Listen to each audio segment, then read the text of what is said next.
All right, it's 1 o'clock. Thank you so much, everyone. Before we jump in, again, welcome and thank you for being here. We know this is holiday season, calendars are full, teams are thin, and a lot of people just mentally check out this time of the year. The fact that you still showed up uh, tells us one thing, that you're not just trying to get through this year. You are getting prepared. You are trying to come back stronger in 2026. And we totally respect that. And we will keep this time practical. So, welcome again, everyone, to this webinar. And before we get started, there are just a few things that I just want to go over. That this webinar is being recorded. The link to this webinar will be shared. The slide decks will be shared with you after the webinar. All attendees will be muted during the session, but we do have our chat section open, and it's open for everyone, and we will be handling Q&A at the end of the session. It is scheduled for 1 hour, so we will try to spend some time towards the end, maybe 10, 15 minutes, depending on how that goes. We will set that time aside for questions, for your questions. And before we get started, let's just do a quick pulse check in the chat. Since the chat is open for everyone, just drop your role. Are you the owner, operator, scheduler, or from finance? Whatever your role is, just drop in what your role is, and also your LinkedIn profile. If you would like to connect after with Mike or myself, please drop your LinkedIn profile as well. And this will help us really keep the conversation grounded in who's actually in the room. If there are a lot of owners or administrators, then I'm sure we'll focus the conversation around that. So thank you in advance for doing that. And we'll just spend a minute or two just to review that, and then we'll get started. Owners, great. Compliance manager, awesome. Yeah, administrators, owners, and we are live on LinkedIn. So there are, I think there are comments on LinkedIn as well.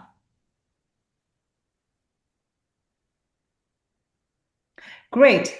Thank you. That mixes exactly who this conversation is meant for. So thank you again, everyone. And then if you're joining late, just send your LinkedIn profile or your role in the chat at any time. Here is how we'll spend our time. I'll set the context and framework. Mike, our guest today, will walk through the core strategy and operator level insights during our webinar today. Then we will wrap up with practical takeaways, Q&A, and anything that you really want to ask Mike about the topic. The goal today is for you to leave with clarity. And not more noise. This is the end of the year. We are all wrapping up things and getting started for the new year. So this is the opportunity, I would say maybe the final opportunity of this year to really talk to an expert.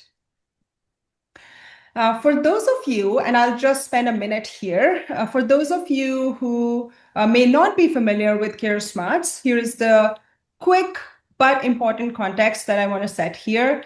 CareSmartz is a technology platform. We serve non-medical home care agencies and franchise networks across the US and Canada. That includes single location, multi-location, franchise networks, managing hundreds to thousands of weekly hours. What matters for today's discussion is not the feature list. I'm not going to talk about that at all. It's the fact that we sit inside the operational layer of these businesses every single day.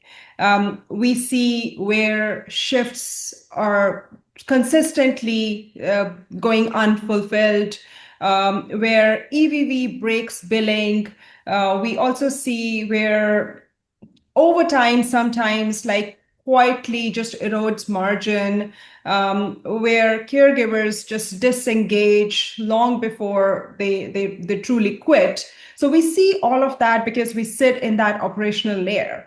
And across agencies of sizes, the patterns are, I would say, consistent. Revenue doesn't drop because demand disappears. It drops because operations cannot keep up with complexity sometimes. So one thing I want to be very, very clear up front here that technology doesn't fix strategy. What systems can do, systems like CareSmartz can do, um, to give leadership that visibility, so decisions are based on facts and not really fire drills. That's the lens that I'll bring today, while Mike brings the operator's lived experience, the real experience that operators have. And he will now, I think it's time. I have said his name a couple of times now. So with that context set, this is where the operator's perspective really matters. So a huge shout out to Mike, who agreed to join us for this webinar and who is our guest speaker today. He's an executive director at Zeabe, and he has lived through those challenges about today's topic, those challenges firsthand, that staffing pressure, that payer constraints, growth targets that just don't wait for perfect conditions. So I have said enough, Mike. Thank you so much and welcome. And thanks again for joining us today. Again, Mike will bring the reality check now, and Mike, I will hand it over to you. Thanks, Ruby. Great to be here. Thank So you. just to start off with, just to sort of introduce myself, as you can tell from my accent, I'm not from the US. I'm originally from New Zealand. And so what I wanted to do today was just to go through a little bit really of the story and the journey that I've experienced in coming into home care, and just to start off with how I came into home care from New Zealand. How did I arrive in the US and end up operating a small home care business, and then some of the trials and tribulations that you sort of go through as a home care owner in terms of having experienced really rapid growth, and also then having sort of also the downside of that, of having decline occur, and then how do you sort of get yourself back out of that sort of down and back into an up. So I'm just going to share my screen, and hopefully with the if I just can send that request to Ruben, if you can just let me share my screen. Yeah, I Very have. cool. I've Okay. stopped mine, so you should be able to share yours now. Okay, very good. Let's see if this is going to work okay for us. Yeah. Okay, get rid of that.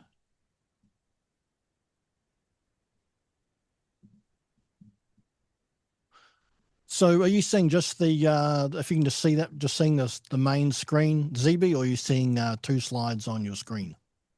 I'm seeing the slideshow. And you're just seeing the one main presentation page, or are you seeing two? Just one. Just one. Okay, great. Yeah. So the home care business actually that I operate is called Zeabe. We started off as a company called Senior Home Help, and we changed our name and registered as a trademark a few years back. But to start off with, so whom I say I'm from New Zealand originally. I spent sort of most of my career running an event business in New Zealand, where I was bringing out sort of different overseas speakers to New Zealand, and I'd do a 3-city tour with them on a monthly basis, and I brought people to New Zealand like Michael Gerber, who was once back in the sort of 90s known as the #1 small business guru in the world. So I was really grateful just to have an option to get around over a long period of time, some really, really smart people, and just, absorbing some of the information. So I ran that for 14 years and then stopped that back in about 2011 or 2012 and did a stint there in sort of digital marketing space for about 8 years. And it was actually just near the end of that or during that time, I came to the US for a holiday to see my father, who was about sort of 80, I think, at the time, and based in Delaware on the East Coast. And in coming over to see my father, he started to explain to me how he had started a home care business, which originally he had. Originally, they were looking to help my brother get a visa to come to the US and run a business. And they were originally going to be working with seniors providing technology skills. When my brother came up to the US, my father introduced him to the lady, Pam, that groomed their dog. They fell in love, got married. My brother didn't need a business to come to the US. He married an American and still happily married today. So my father, at the age of 80, ended up with this home care business. And we know what it's like with home care. You know, it's very much compliant orientated. And he certainly had no experience in sort of the compliance aspect to home care. And when I came to see him, I certainly didn't have any experience in home care as well. So I'm very much what I would call a home care outsider. And to say that the business had been running about a year and a half, or trading about a year and a half, I think it was, when I came up to see him. And to say that he was having challenges would sort of be a little bit of an understatement. Just to give you a bit of a snapshot of where the business was at the time. So they had roughly 22 clients. So they've been trading for about a year and a half, and it took them about a year or so to get licensed as well on top of that. They had a team, which was a director, clinical supervisor, a scheduler, recruiter, and a part-time educator coming in to assist. And the business had been doing really well. So it had been losing $13,000 per month for the first year. That would have been when they were sort of getting licensed. Sort of a crossover period, they were also had lost on average $18,000 a month in the second year per month.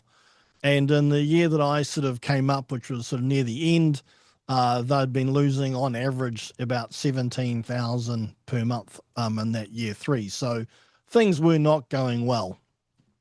They had no monthly profit loss, and the technology, was a mess.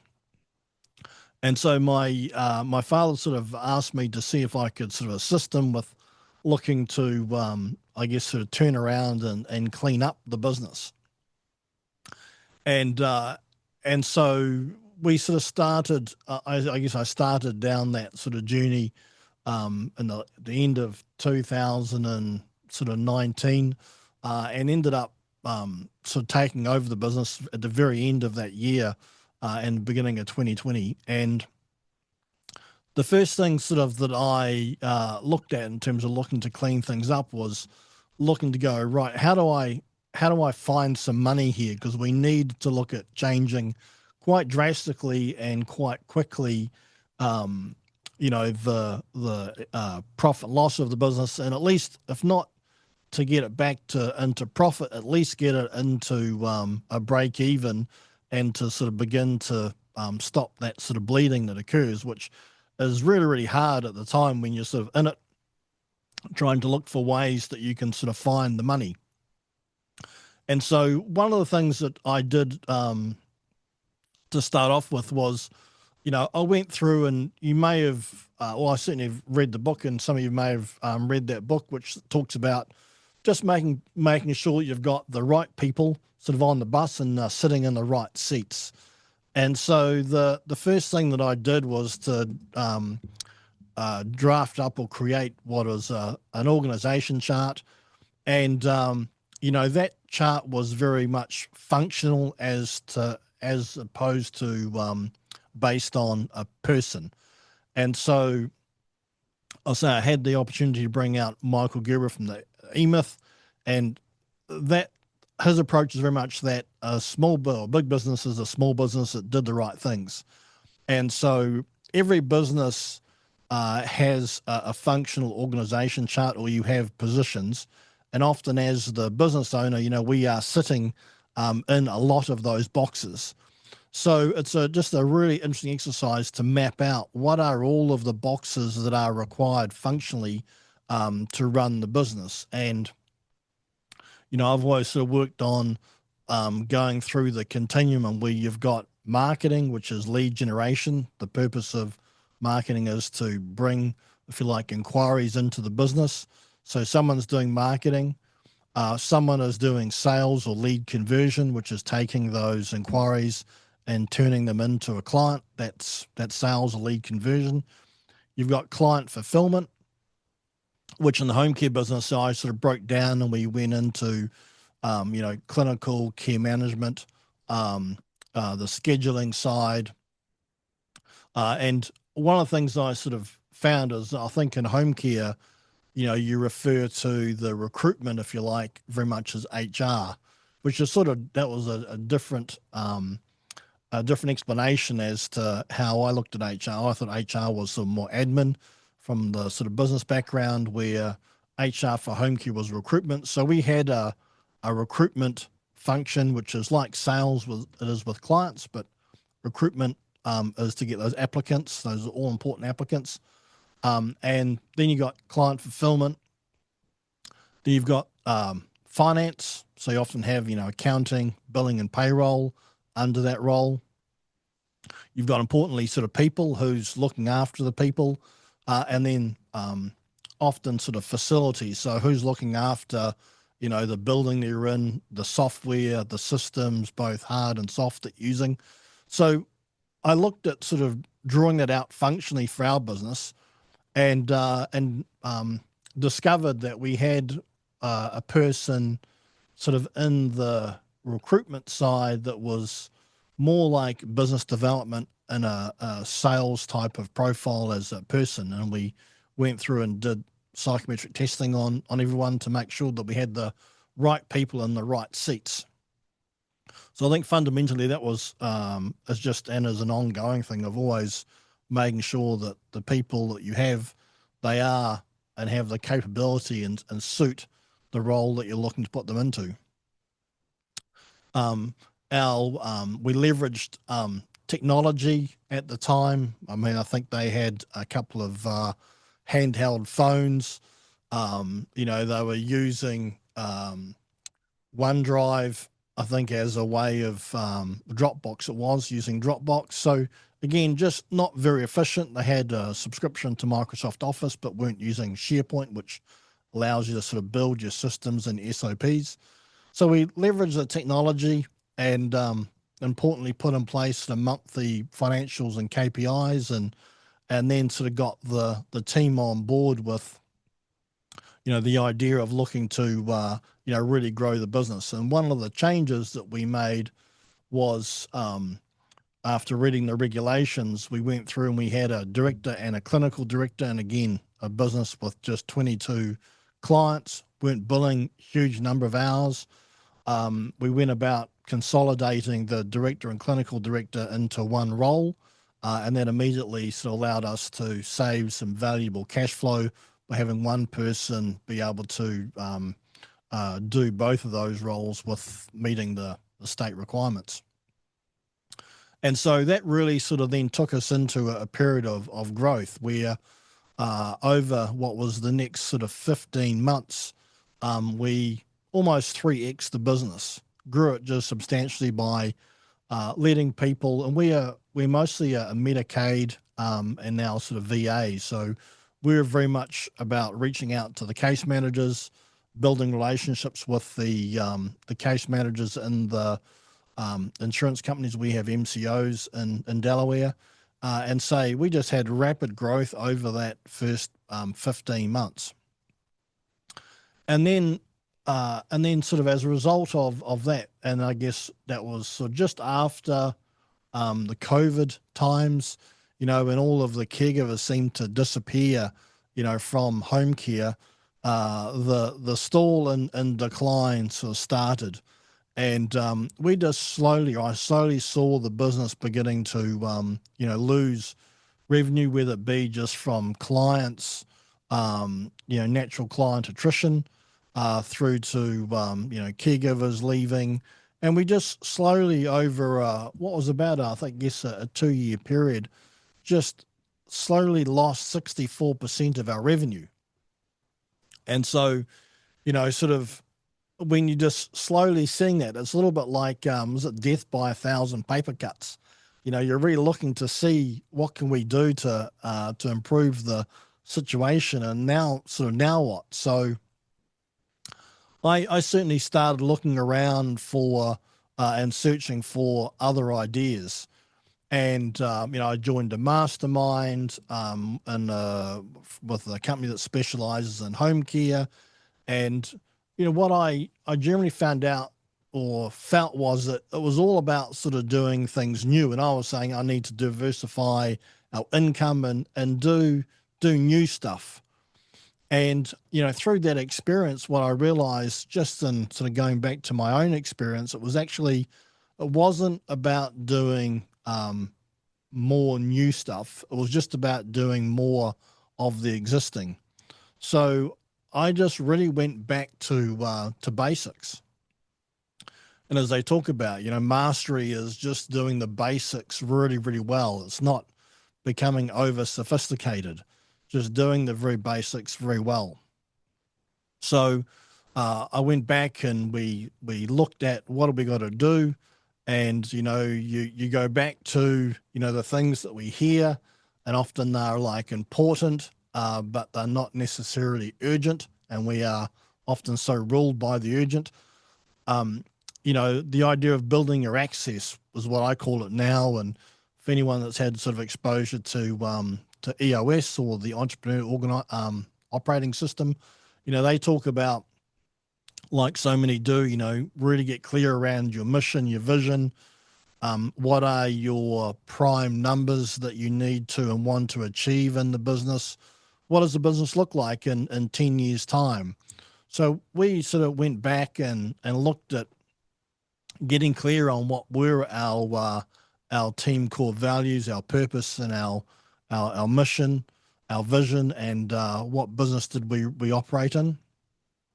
And so we developed our team core values, our purpose, passion, and cause, and our niche. And our purpose is really helping caregivers and the team to improve their lives while delivering consistent, reliable care that helps client live fully, not just exist. And I very much look at the business now as a vehicle to help the team, the wider team, grow and develop. And we do that while we are sort of delivering what we want to is have quality service to the clients.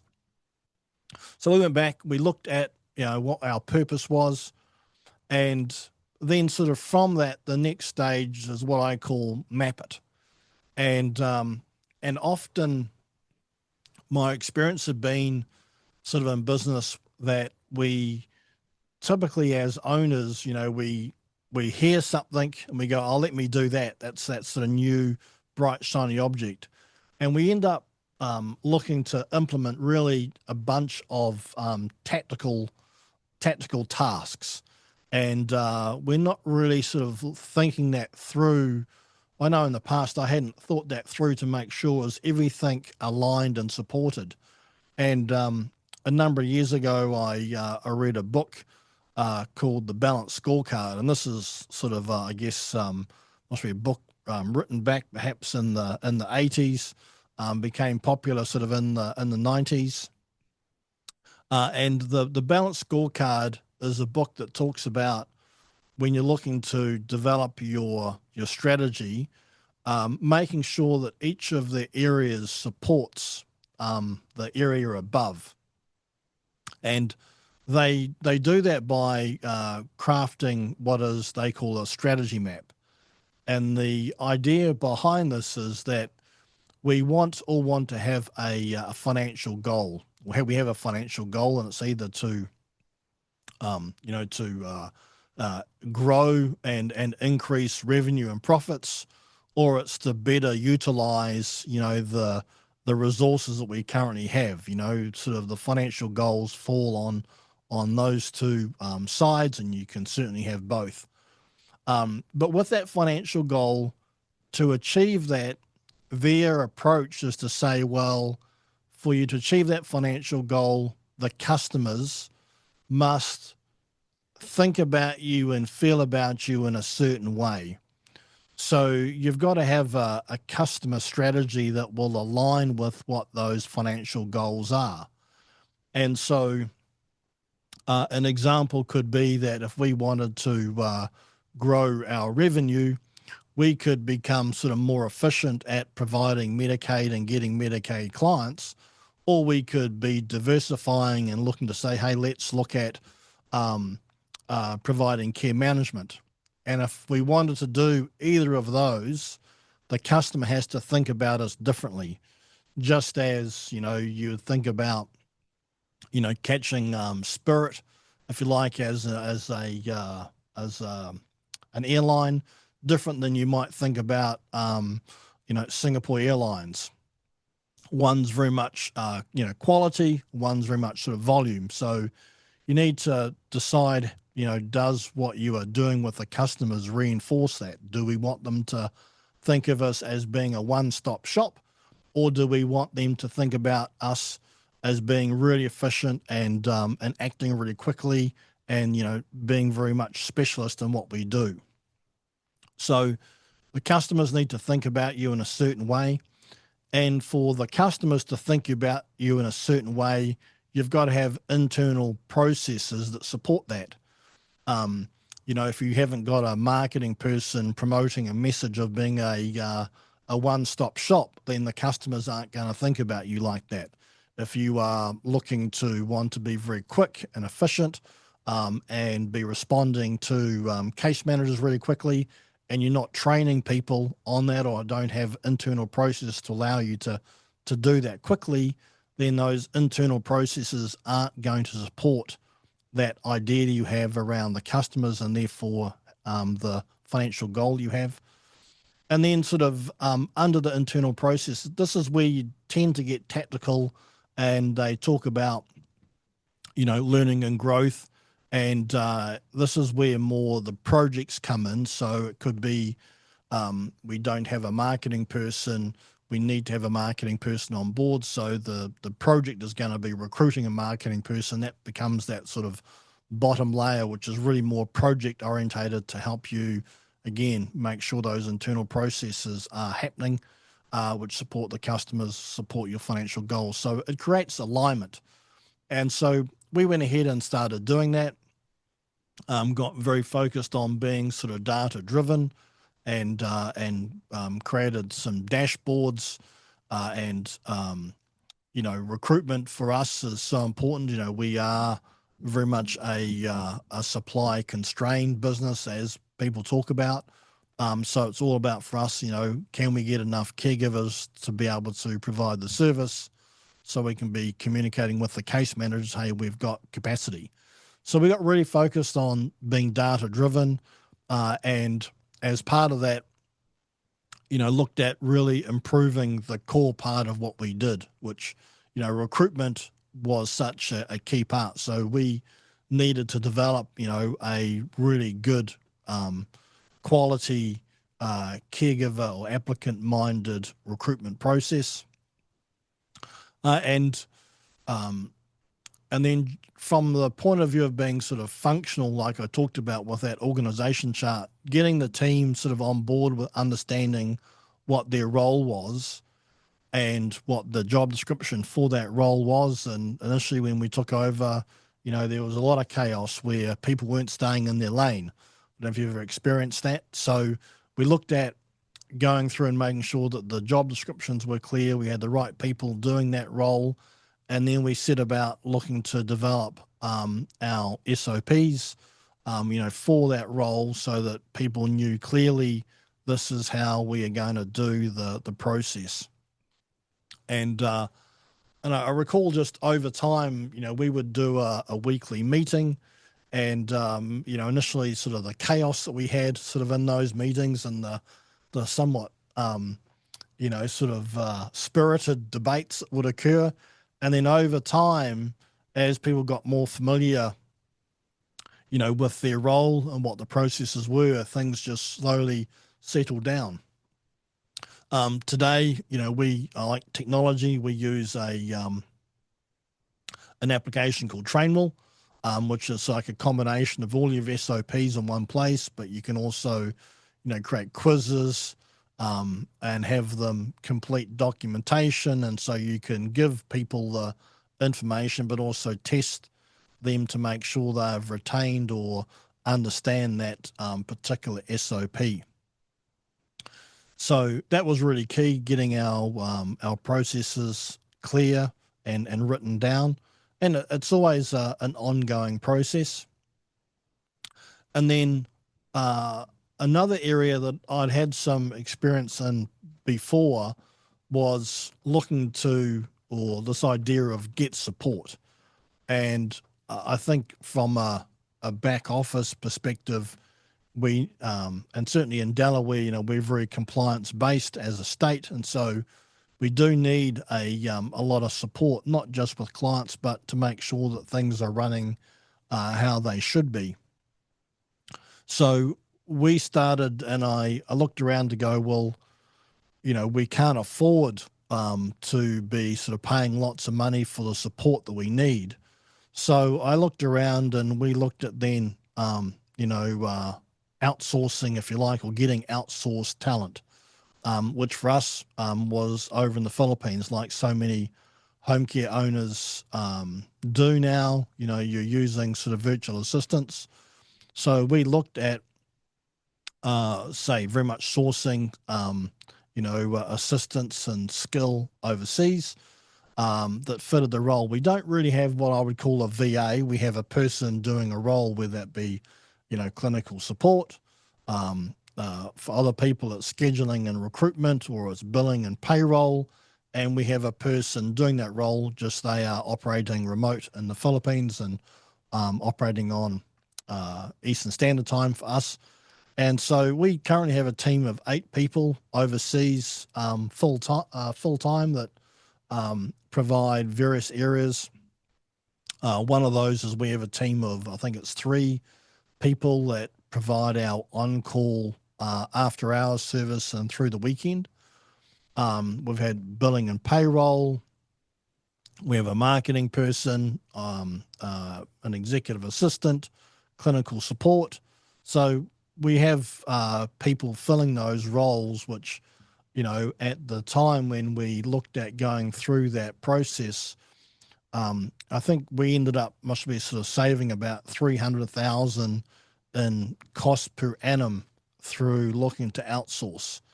And it's things that we needed to do, but we just couldn't afford it. This allowed us to afford it, provide a better quality of service, and begin to grow again. And we very much sort of get the support of our on-call team to help us install that really important quality assurance process. I think as a business owner, so much of our time often is in making sure that is the Q&A happening? Are we providing the quality, and are the processes have been done as we sort of need them to, so that things run smoothly? So for us, our on-call team that do after hours, so we have a shift structure there of 4:30 till sort of midnight every weekday, and then midnight till sort of 8:30 in the morning the following day. And then we have 4:30 till midnight Friday, midnight till 8 a.m. Saturday, 8 till 4:30 Saturday and Sunday during the day, and then again that 4:30 to midnight. So our on-call team, because the phone is not just ringing off the hook, we have them doing other things for us around the quality assurance process, whether that be, checking the previous day's shifts or the previous day's shift to make sure that any notes are applied, any late clock-ins or early clock-ins or late clock-outs have been noted correctly. We have them look ahead for the next 2 weeks to make sure that the shift schedule matches, what the plan of care is with the frequencies. So just doing those things while having downtime, we utilize them to do some of those Q&A things to make sure, again, that things are just running smoothly and we're not missing things which may, again, cost us money because we didn't take a caregiver off a shift and the client had rung in, and therefore the caregiver went out. So we pay them an hour for that time, even though the client's not there. So making sure that there is a shift scheduled where it should be. Again, quality assurance, I think, is so important. Sort of from there, back to that sort of find money approach. So one of the things that we took a really hard look at were our margins. And so we looked at, say, we're mostly Medicaid. We looked at our payer sources, and we had previously been accredited for the VA, but we really hadn't focused on it much. And when looking at the rates, the reimbursement rates, we saw, there was certainly a much larger margin with that VA versus some of the other Medicaid providers. So again, back to that strategy map, we then made a focused, decision to start focusing on getting hours from the VA because their margin was almost double what we were getting from some of the other payer sources. So we focused on that, and over time, that has risen from what was just, and even prior to this was less than about 5% of our hours were coming from the VA, and then over time we have grown that to now sort of close to 40% of our hours come from the VA. And when every VA hour is really almost like double or equals 2 hours of another payer source's business, that's added significant margin and revenue to the business just by, say, being focused on the hours. So we tend to very much use, okay, what are our hours that we need? We know what our break-even hours are, per month. And so with our team meetings, we are reviewing our dashboards with them each and every week so they can see the progress in those ones we're making progress in and focusing on, and also the ones where we're having challenges and what are the issues around that and what do we need to do to resolve those issues. So that's definitely been a big thing for us, focusing on the payer sources and sort of being data driven and looking at developing your KPIs. And we made the distinction between what are the leading KPIs and what are the lagging KPIs. So, profit is a lagging KPI. What is a leading indicator? What tells you that profitability or your hours are going to increase? I mean, with recruitment, it can be, the number of people that you are, doing a meet and greet or meeting with each week. That's a leading indicator, because if you're bringing on caregivers in our business, in our particular business, we know that's going to result in sales and revenue and hours going up. So that becomes a key leading indicator. And we look to find what are those handful of leading indicators that we can really focus on. And then it becomes sort of, making sure that you're getting things done. Got to get it done. We do a weekly sort of team meeting. I guess like an all hands on meeting. We also do like a daily huddle, which is something that we've instituted, which is just about 15 minutes a day. And in the weekly meetings, we use what is, the 3 R's, which is what was the result that occurred based on maybe what their particular target was that they had to do that particular week. What was the result? What was the reason for the result? And then what's the response? So if that's, a recruiter saying, my result was that I did 10 meet and greets or 10 interviews. I had targeted to do sort of 15. The reason why that happened was because our Indeed account got locked, because they thought we were, the password got hacked. And so it got taken offline, and then the response is, right, okay, we're going to look to go back and, contact past applicants that we didn't get in contact with in the past. While that gets resolved, it just really makes things clean and clear and takes away, the sometimes the personality and makes it more objective. So having sort of done those things over time, we've seen our hours now get back to sort of well above where they were before, and we are sort of more profitable now with the hours that we are doing compared to when we were at our highest peak in hours in the past, just by focusing on the most important things. So that's sort of been sort of my story, is how we've turned around and grown the business and gone through, some of the challenges you do in home care. Ruby, if I can maybe stop there and pick up any questions that people may be having or have about what we're talking about. Yes, thank you so much, Mike. You gave us a lot of information, wealth of information, I should rather say.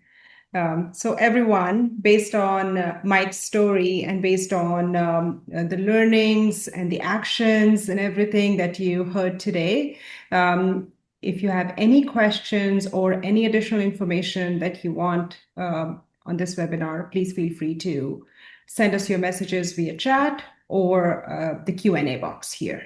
You have access to both. We'll just be here for a few more minutes if there are any questions. Otherwise, if we don't get any questions in the next few minutes, we will finish this presentation, and we will then send you the link of this presentation recording and also the slide deck if you want.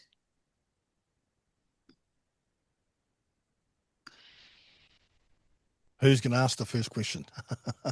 Okay, Rhonda. There are some business owners on here. Any challenges that other people have had or are having?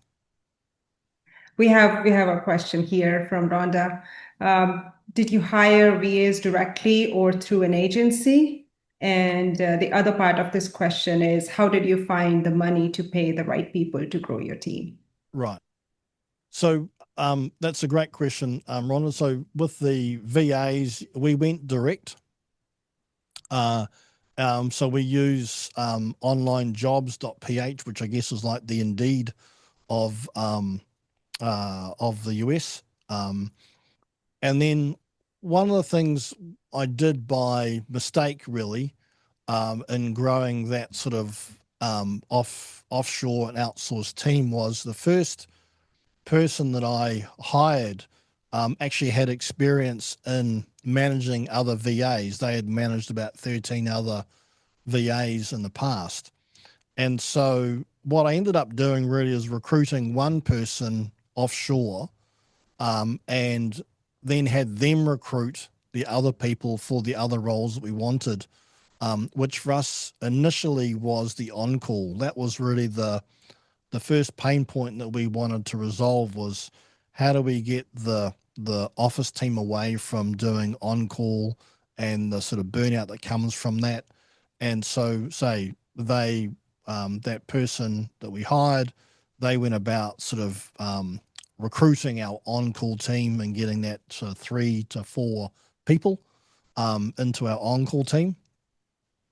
And the really funny thing that happened from that, and that was our first focus, was that we found that the on-call recruitment process and having them do on-call with us over the first month or two was a really good screening process to see, hey, this person's actually really good and is really detailed, and they'd be a great billing and payroll person.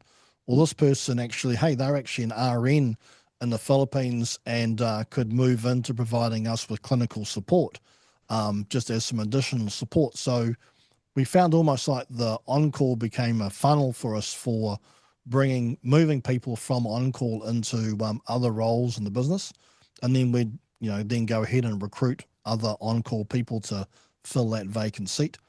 In terms of the question around how do you sort of find the money, to bring on the people that you need to grow the business. Again, we've very much looked at offshoring. How do I firstly, what's the role that's causing the most pain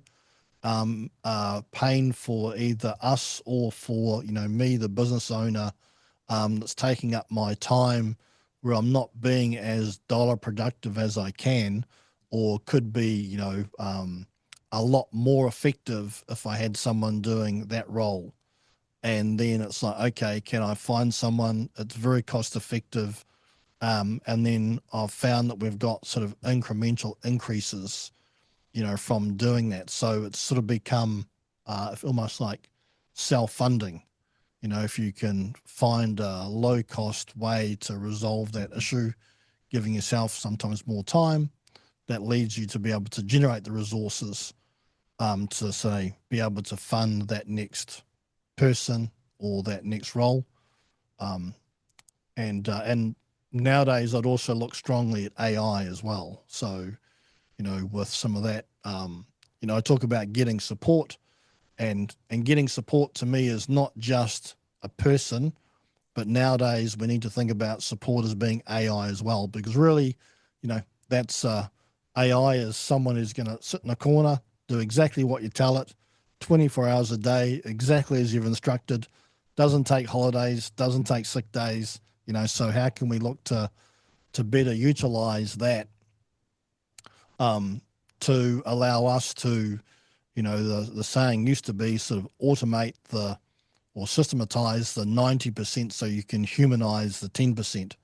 Someone said, look to use AI and systems to take away the transactional stuff so that our people can be doing more of the relationship activities. So hope that gives you some sort of insight. That's certainly how we've gone about it. So I'd recommend looking to try and find hire one person that can hire others over time for you, and be clear about what role and function is causing the pain that you want to resolve. And we had as part of our onboarding process, we had them creating the SOPs as part of what they were required to do. So if I was bringing on a billing and payroll person and I was teaching them, they had to document what they were doing, each step that I taught them, and I'd get them to, do a Zoom call. They'd get that. Again, now AI is so easy, but they had to then share with me what the process was that they got taught by me, and then they would then take it over, start doing it. But we had that SOP in case we needed to for another person. And Rhonda said they are in Canada. If you have any suggestions for VA agencies to connect with. Yeah, so we went direct through onlinejobs.ph. There are a number of companies that are providing VA services. I know a lot of people use Olivia Pros, that's based in the US, but they say are providing home care owners with VA services that are based up in the Philippines. So there are a few around that do provide it, so you don't have to go direct. You can just go directly through them. All right. I think with that, we will close this conversation. Thank you so much, Mike, for all the insights that you gave today. And thank you, everyone, for showing up during this time. And we wish you happy holidays and have a great rest of your day. Thank you. Thanks, Ruby.